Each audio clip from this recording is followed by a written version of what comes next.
Le grand journal de Télésignal.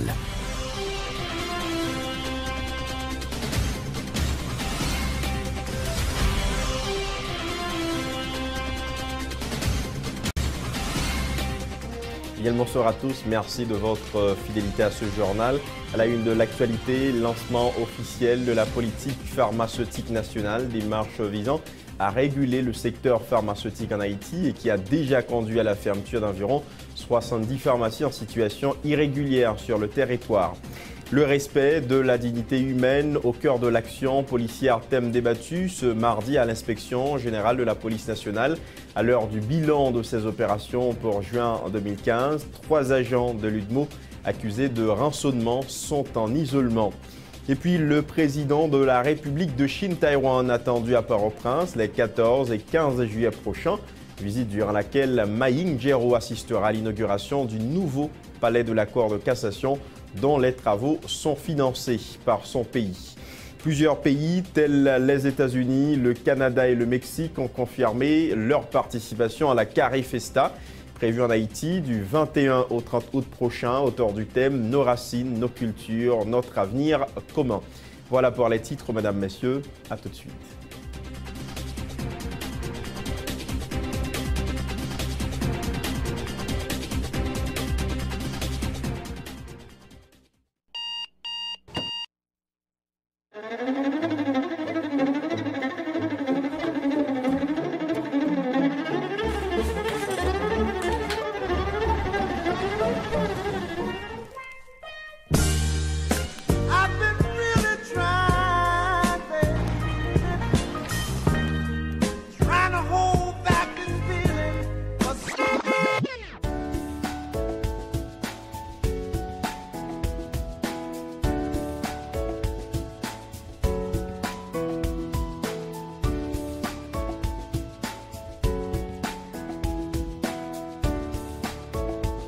Démaquillant, lotion après rasage et lotion rafraîchissante.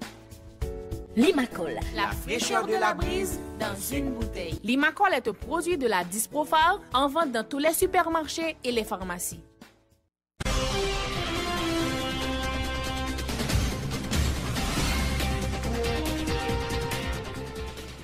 Très heureux d'être avec vous. Tout de suite, le développement du journal. Lancement officiel ce mardi par le Premier ministre Evans Paul de la politique pharmaceutique nationale, une initiative du gouvernement haïtien conduite par le ministère de la Santé publique et de la Population. Cette démarche vise à réguler le secteur pharmaceutique en Haïti. C'est la direction de pharmacie au sein du MSPP qui se chargera de l'application de cette politique dans ses propos de circonstance. Le chef du gouvernement a souligné que des mécanismes efficaces pour une collaboration étroite entre les différents ministères et d'autres entités du gouvernement seront mis en branle afin de rendre efficace la politique qui tient également compte de la production nationale de médicaments à base de plantes. Les propos du Premier ministre Evans Paul au micro de Ludmilla Marc et Maxo Joseph. La politique pharmaceutique nationale que j'ai l'honneur de lancer de manière officielle aujourd'hui est un programme qui met en place des mécanismes efficaces pour une collaboration étroite entre les ministères et les différentes entités gouvernementales. À cet égard, l'État haïtien, à travers le gouvernement de consensus, approuve le document cadre de référence conçu par le ministère de la Santé publique et de la Population, intitulé « Politique pharmaceutique nationale ». Ce document est le résultat d'un processus long, participatif, avec l'implication de tous les secteurs nationaux.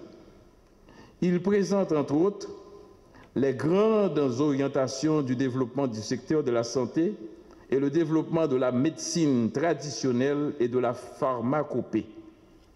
Le document aborde aussi les questions aussi importantes comme la réglementation, l'encadrement à la production nationale des médicaments traditionnels à base de plantes et leur utilisation dans l'offre de soins. Dans son allocution, la ministre de la Santé, Florence Duperval-Guillaume, a souligné les difficultés auxquelles fait face le secteur de pharmacie en Haïti qui constitue une menace pour la préservation des médicaments. Elle a informé que les travaux conduisant au lancement officiel de la politique pharmaceutique nationale ont permis de procéder à la fermeture de 70 pharmacies en situation irrégulière dans le pays. Les précisions de la ministre de la Santé publique, Florence Duperval-Guillaume, au micro de Ludmilla Marc et Max Joseph. L'accès aux médicaments se présente comme un problème à résoudre dans le quotidien de notre vie en société, que ce soit en termes de disponibilité, d'équité, de barrières financières et même d'éthique. Cette complexité nécessite donc un programme d'action gouvernementale intersectoriel en synergie avec tous les acteurs, aussi bien publics que privés, nationaux qu'internationaux. Une politique pharmaceutique nationale s'impose et elle s'appuie à dessein sur la politique nationale de santé en référence à son axe spécifique 3.1.5.4. Le ministère de la Santé publique veillera à travers cette politique à ce qu'aucun Haïtien, en particulier parmi les groupes de population les plus vulnérables, ne manque de médicaments essentiels pour prévenir et traiter ces problèmes de santé. La politique pharmaceutique nationale guidera notre veille à l'usage rationnel des médicaments pour une utilisation judicieuse, sécuritaire et efficace. Autre personnalité présente à la cérémonie du lancement officiel de la politique pharmaceutique nationale, le représentant de l'OPS-OMS en Haïti, Jean-Luc Poncelet, a expliqué que dans le cadre de ce programme, l'Organisation mondiale de la santé, en appui avec d'autres partenaires, ont travaillé à l'élaboration de plusieurs lois et d'autres propositions afin de faciliter le travail en rendant accessibles les médicaments à la population haïtienne. Écoutons donc les explications de Jean-Luc Poncelet au micro de Ludmilla Marc et Max Joseph. Il y a également une proposition de texte pour la création de l'Ordre national des pharmaciens, dont l'opérationnalisation est en cours d'adoption, mais qui a besoin également de l'appui législatif. Il y a une préparation pour une proposition de loi organique portant à la création du SNADI, ce système national d'approvisionnement et de distribution en intrants, et son statut juridique est également au Parlement. Nous avons également ensemble rédigé une proposition de la loi organique pour la revue de l'organigramme et la mission de la DPM, si bien lidérée par le docteur Joseph que nous avons entendu juste avant. Aujourd'hui donc est un moment pour célébrer. C'est un moment pour célébrer les grandes avancées dans le thème et nous voulons féliciter nouvellement non seulement le ministère, mais les autres ministères, non seulement le ministère de la Santé, mais les autres ministères, ainsi que les premiers ministres qui ont permis que ceci se passe. Nous remercions également les 17 partenaires qui, sans relâche, continuent à approvisionner en médicaments le pays. Ces nombreux partenaires sont bien sûr un appui énorme pour le pays, mais peuvent également être source de difficultés quand il n'y a pas un alignement parfait avec la politique nationale. Ce système unique d'approvisionnement en médicaments et de distribution en intrants, ainsi que son plan de transition, a été souscrit par ces 17 partenaires. Nous voulons féliciter cet accord qui a été pris et les encourager à ce que ceci se matérialise. Dans l'actualité également, le président Michel Martelly sera en Équateur du 5 au 8 juillet 2015 dans le cadre de la visite du pape François en territoire équatorien. La visite du chef de l'État haïtien répond à une invitation du président équatorien Rafael Correa à ses homologues de la communauté des États d'Amérique latine et des Caraïbes afin de venir assister à la messe en plein air que le pape François prononcera à Quito le 7 juillet prochain. À noter que dans le cadre de sa tournée, le pape François se rendra également en Bolivie et au Paraguay. Autre point, l'inspection générale de la police nationale d'Haïti a dressé le bilan de l'ensemble de ces opérations menées dans le pays pour le mois de juin 2015. Plusieurs dossiers traités, des policiers mis en isolement et des recommandations faites à la direction générale de l'institution policière constituent l'essentiel de ce bilan. 3 agents de l'UDMO sera impliqués dans des actes d'agression à main armée. Ces derniers auraient braqué puis rançonné plusieurs citoyens se trouvant dans une voiture au niveau de la zone de la rivière Salée dans le nord du pays.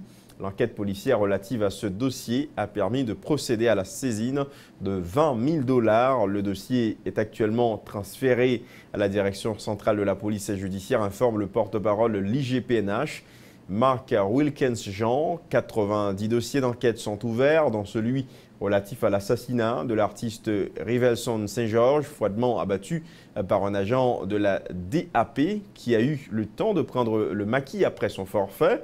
Le drame s'était passé sur une plage publique dans la commune de Gressier au cours de ce mois de juin. Le porte-parole de l'IGPNH, Marc Wilkens-Jean, au micro de Johnny Saint-Ilus et Jasmin Denis. Il y a 4 saisines d'office qui sont faites pendant le mois.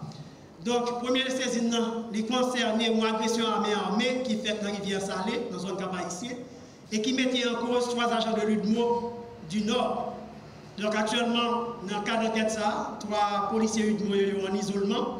Et dans le cas d'enquête, tout, côté que, en fait, malgré pas de plainte formelle qui déposait contre les policiers, donc il a vu que les policiers ont agressé des gens qui étaient dans la machine et ont apporté une certaine quantité d'argent que nous-mêmes ne connaissons pas. Mais dans le cas d'enquête, nous arrivons à récupérer 20 500 $ américains que nous déposons sur le compte de l'État haïtien. Donc le dossier sera transféré sous peu à la DCPJ, lui-même qui a approfondi l'autre aspect dossier, ça, qui c'est s'il y a un aspect criminel. Deuxième dossier que nous saisissons d'office, pour moi, c'est le dossier qui mettait en cause un agent de la DAP qui a tué vraisemblablement le nommé Rivelson Saint-Georges à Gressier. Ce policier-là est recherché par la police parce qu'il prend la fuite depuis les faits de commettre acte. Troisième saisine d'office, pour moi, c'est un homicide qui impliquait un policier des gardes-côtes qui a participé à l'assassinat d'un policier de la circulation répondant au nom de Dukens Emmanuel. Actuellement, ce policier-là est en isolement et le dossier d'enquête suit son cours. Quatrième des saisines d'office, pour moi, c'est un autre cas d'homicide qui mettait en cause un policier qui a affecté à Limonade et qui a tué par balle le nommé James, ainsi connu à Terrier Rouge. Ça passé récemment dans le bar Tropicana. Côté policier, ça lui même en discussion avec James, il a tué lui et monsieur a pris la fuite. Actuellement, ce policier est en cavale et il est recherché par la PNH. Au cœur de l'action policière, le respect de la dignité humaine, le thème débattu ce mardi 30 juin 2015 par l'inspection générale de la police nationale. Une façon de rappeler aux agents de la PNH de faire montre de respect dans l'exercice de leurs fonctions. Le policier est tenu de respecter le droit de chaque individu au moment de son arrestation, lors des perquisitions ou au moment des séances interrogatoires, rappelle le porte-parole de l'inspection générale de la police nationale d'Haïti, Marc Wilkens-Jean, au micro de Johnny Saint-Ilus et Jasmin Denis. Dans quelles circonstances la police est capable de porter atteinte à la dignité? Dans quelles circonstances? Par exemple, dans le genre la police va accueillir un dans le poste de police, façon à recevoir, façon à parler avec, etc. Nous capable de porter atteinte à la dignité. Dans la façon d'exécuter un mandat, donc ça veut dire si exécution mandat est au-delà du simple fait d'exécuter le mandat, donc il y a des atteintes physiques, il y a des atteintes psychologiques, il y a des mots ronflants qui lancent à l'endroit de la personne, il y a des gifles que nous allons recevoir, donc c'est une atteinte à sa dignité également. De façon à escorter un prisonnier ou bien un détenu dans le tribunal ou bien à l'hôpital, donc ça veut dire que gens traiter mon nom pour atteinte à la dignité. Donc si vous mettez le couche, vous mettez sous la machine, tout le monde a regardé. Donc c'est une atteinte à sa dignité. Donc, de la même façon, on va gérer une manifestation, par exemple, donc ça va arriver que vous portez atteinte à la dignité au monde. Donc, c'est des circonstances côté la police dans l'interaction avec la société, dans l'interaction avec la communauté, donc vous êtes capable de porter atteinte à la dignité. On regarde qui ça norme, qui ça précise pour ce qui est du respect de la dignité humaine. La police là, il institue un auxiliaire de pouvoir public. Elle a pour mission pour fournir en toute impartialité des services de haute qualité afin d'assurer la stabilité de l'État, mais il dit c'est dans le respect des droits fondamentaux et de la dignité de la personne humaine. Le fonctionnaire de police se comporte envers celui-ci d'une manière exemplaire. Il a le respect absolu des personnes, quelle que soit leur nationalité ou leur origine, leurs conditions sociales ou leurs convictions politiques, religieuses ou philosophiques. Précisons que plus de 1000 policiers nationaux sont appliqués pour intégrer la mission de paix des Nations Unies. Seulement 230 sont encore en lice, a fait savoir l'inspecteur général de la police nationale, Marc Wilkens-Jean.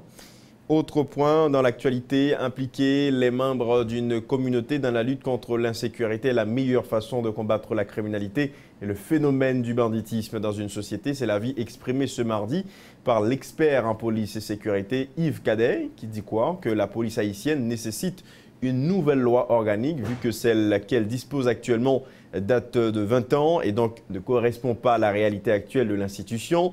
L'expert souligne que l'État, la communauté, la police sont les trois acteurs fondamentaux dans l'élaboration d'une politique publique visant à réduire le taux de criminalité et de banditisme dans une société. Écoutons les explications de Yves Cadet qui intervenait ce mardi au micro de Wesley Antoine et Samus David François au cours d'une conférence débat sur le thème « Nouvelle approche autour de la question de sécurité ». Donc c'est-à-dire que la communauté est supposée engager pour défendre besoin parce que quand il y a dans zone, ce n'est pas l'État et pas la police, c'est lié. Donc c'est eux-mêmes qui pour prendre responsabilité, c'est eux-mêmes qui pour engager. Ben automatiquement organiser la communauté, Rivière va prendre conscience dans la communauté, il va développer un esprit d'appartenance et esprit d'appartenance c'est ça qui va faire que lui-même les policiers communautaires pour compte lui. Pas de monde Belleville Cap Quito vient faire tenter Belleville pour dévaluer Kailia. Parce que lui développer un esprit d'appartenance et naturel qui fait que lui dispose de la ville pour protéger Kailia. Jean pour approcher là, c'est prendre un recul de sagesse, repenser stratégie, ça nous a devait être pas de résultat, ok? Faire un diagnostic situationnel pour déterminer les vrais problèmes de cette population, problématique banditisme, criminalité, et à partir de là, repenser la police à partir d'une nouvelle doctrine. Est-ce qu'on a besoin de la police à qu'elle a réconcilié? Est-ce qu'on veut la police au service de la communauté? Maintenant, c'est toute une autre approche. Et approche ça, il peut utiliser des facteurs autochtones, facteurs non gain souterrains, qui sont beaucoup moins coûteux et beaucoup plus efficaces. Parce que déjà, comme on fait la police à fonctionner, on ne va pas. OK? Donc, il faut utiliser d'autres approches qui sont beaucoup plus autochtones, c'est-à-dire que approches qui sont dans mi-temps nous. Parlons économie vers la mise en place du marché et de l'économie unique de la Caraïbe. CSME, un atelier sur la libre circulation des capitaux en Haïti, a été organisé ce mardi à Pétionville. Par cette initiative, la CARICOM et ses partenaires, dont le Centre de facilitation des investissements et l'Union européenne, entendent mettre à la disposition des autorités haïtiennes, via une étude à réaliser en 2012, un outil permettant de renforcer et d'ajuster le cadre légal sur l'investissement dans le pays par rapport à la région caraïbéenne. Écoutons en ce sens les explications du régisseur du programme d'appui à la mise en œuvre du CSME pour la CARICOM, Alrich Nicolas, recueilli par Michel Alexis et Fézé Mathieu. Ça s'est présenté une étude sur la libre circulation des capitaux qui était commanditée en 2012 par le bureau CARICOM en Haïti, mais qui n'est pas jamais restitué, qui n'est pas jamais validé. Donc, je dis à nous inviter le cabinet qui a fait l'étude là, viennent présenter les résultats. Et puis, nous profiter actualiser et débat sur question, puisque ça fait 3 ans que l'étude a été faite.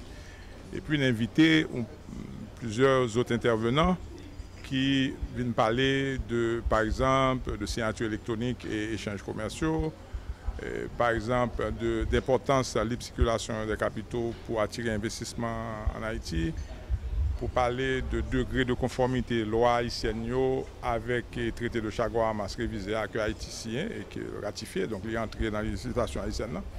Donc c'est ça que l'atelier, ça, c'est objectif. L'objectif, c'est justement informer sur une série d'engagements que nous prenons dans le cadre de traité que nous ratifié, traité de Chaguaramas révisé à ratifié, présenter les résultats de l'étude là, discuter avec une série de partenaires, faire présentation ça, on va aller à l'atelier, et puis nous allons discuter dans l'atelier, et puis résultat de l'atelier, nous allons mettre le document de synthèse. Les documents de synthèse, ça, on a l'autorité haïtienne pour poursuivre, mais travail nous, technique là, là, à partir de l'atelier ça et élaboration de synthèse. La circulation de capitaux, ça veut dire que si on veut investir comme en Haïti, que pour pas de restriction, pour pas mettre pour loi haïtienne, pas de restriction pour le faire. En même temps, tous les Haïtiens qui veulent investir dans la région Caraïbe et que les veulent investir par exemple en Trinidad, pour pas de restriction, en tout cas dans la région, pour pas de restriction dans le transfert capitaux. L'Union européenne, partenaire clé dans ce projet, plaide en faveur d'un cadre légal haïtien répondant aux normes d'investissement de la région caribéenne. Selon le chargé de programme à l'UE, le projet relatif à la libre circulation des capitaux facilitera l'intégration d'Haïti sur le marché de l'investissement de la région. Ce projet démarré en 2012 durera 5 ans et coûte 1 930 000 euros. Les précisions de Spencer, lui, ont été recueillies par Michel Alexis et Fézé Mathieu. Le programme CSME, Caribbean Single Market and Economic, faut nous lire dans le contexte d'intégration régionale. Donc, c'est un programme que l'Union européenne finance au niveau de la région. Donc, à travers le financement, ça, Haïti joue une ligne qui permet à ce que nous gardions dans quel sens nous sommes capables d'aider Haïti, non seulement reprendre, mais actualiser le cadre légal. Parce que normalement, Haïti fait partie de la CARICOM. Il y a des opportunités que Haïti est capable de jouer, mais malheureusement, nous nous rendons compte que Haïti n'a pas un niveau pour le supposé pour bénéficier en quelque sorte de appui. Ça. Donc à travers le programme, ça, j'en ai dit tout à l'heure, qui gagne 4 composantes là-dedans. Je dis en troisième composante, il y a un élément qui est important, c'est la libre circulation des capitaux.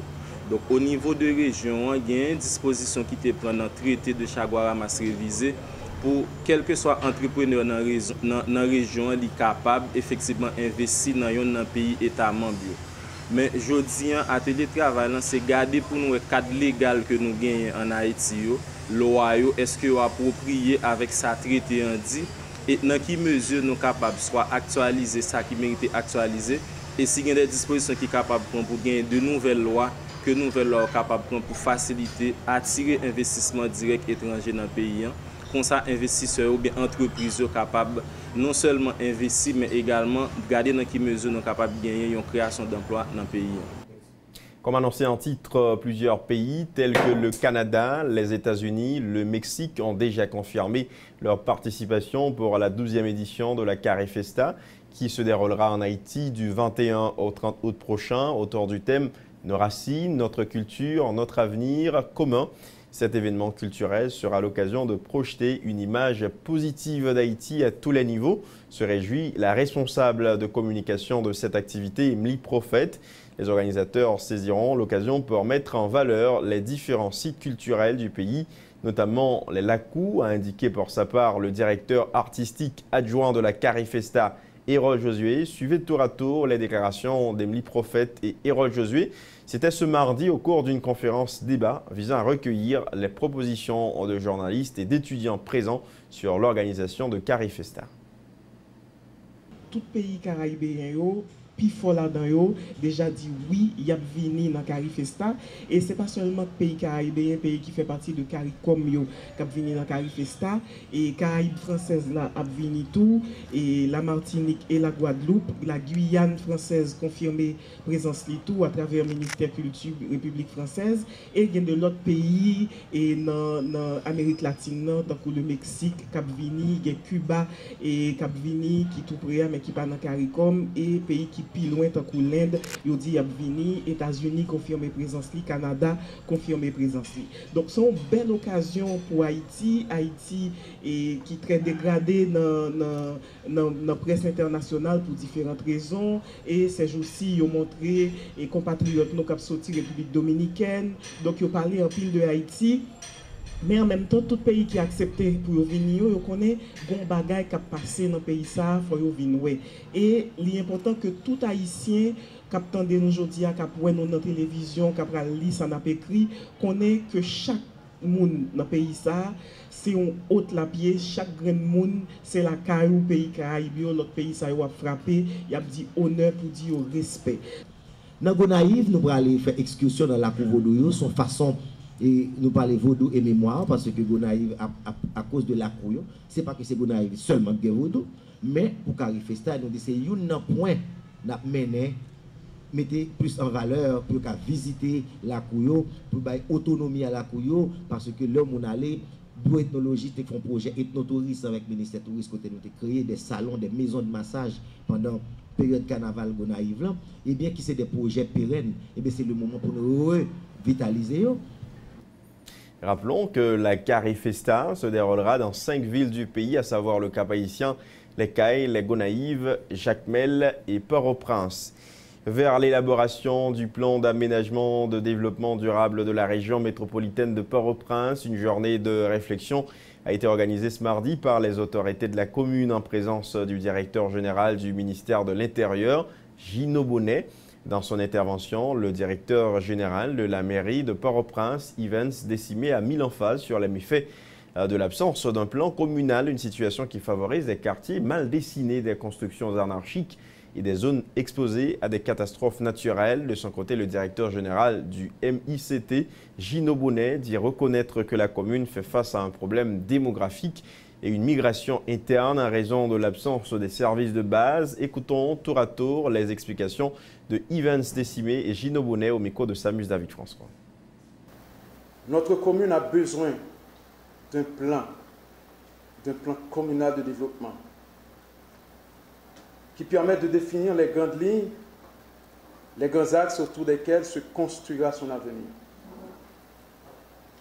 Il est nécessaire que les pouvoirs publics, notamment les pouvoirs territoriaux, mettent la main à la pâte. Oui, nous devons mettre la main à la pâte. En tant que conseil d'administration de la commune, le conseil municipal de Port-au-Prince se devait d'imprimer sa marque à l'évolution de la commune. Si le passé et le présent se sont imposés en un sens, dans l'anarchie avec les effets pervers que l'on sait tous, il ne sera pas dit que l'avenir ne puisse être mieux planifié. Mais il est tout à fait possible qu'à l'avenir, un plan soit défini et que les nouveaux conseils municipaux n'aient plus à se juxtaposer, mais qu'au contraire, ils puissent s'intégrer dans un tout cohérent. Depuis des décennies, la commune de Port-au-Prince est en proie à une pression démographique constante, conséquence de l'exode rural et d'une croissance démographique incontrôlée. Les migrants en provenance des villes de province viennent à Port-au-Prince à la recherche du travail, mais aussi des services de base les plus élémentaires: eau, électricité, santé, école, université, etc. Leur ville ou village d'origine étant dépourvus de tels services. Ils sont les victimes de la centralisation et donc des conséquences du déficit et parfois de l'absence dans leur localité des structures et infrastructures étatiques appropriées.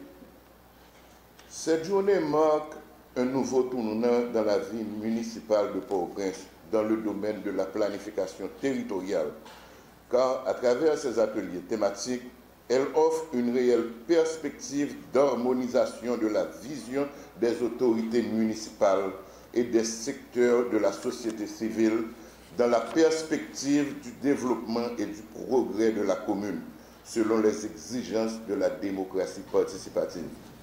Le rappel des titres avant de vous quitter: lancement officiel de la politique pharmaceutique nationale, démarche visant à réguler le secteur pharmaceutique en Haïti et qui a déjà conduit à la fermeture d'environ 70 pharmacies en situation irrégulière sur le territoire. Le respect de la dignité humaine au cœur de l'action policière, thème débattu ce mardi à l'inspection générale de la police nationale à l'heure du bilan de ces opérations pour juin 2015. 3 agents de l'UDMO accusés de rançonnement sont en isolement. Et puis le président de la République de Chine-Taïwan attendu à Port-au-Prince les 14 et 15 juillet prochains. Visite durant laquelle Ma Ying-jeou assistera à l'inauguration du nouveau palais de la Cour de cassation dont les travaux sont financés par son pays. Plusieurs pays tels les États-Unis, le Canada et le Mexique ont confirmé leur participation à la Carifesta prévue en Haïti du 21 au 30 août prochain, autour du thème « Nos racines, nos cultures, notre avenir commun ». C'est pratiquement la fin de ce journal, mesdames, messieurs. Merci à chacun de vous de l'avoir suivi. À très bientôt.